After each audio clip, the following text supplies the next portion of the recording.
کسی صورت اس کو تسلیم نہیں کریں گے. اس لیے ہوش کے ناخن اسرائیل کے لیے پاکستان کی افواج کا استعمال نامنظور, امریکہ کے لیے پاکستانی افواج کا استعمال نامنظور.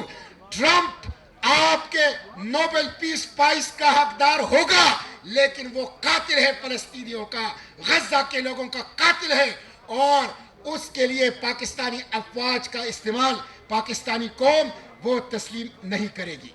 میں آخری بات عمران خان کی جو ہمیں سلمان اکرم راجہ صاحب نے بتائی ہے اس سے اتفاق کرتا ہوں. راستہ کیا ہے؟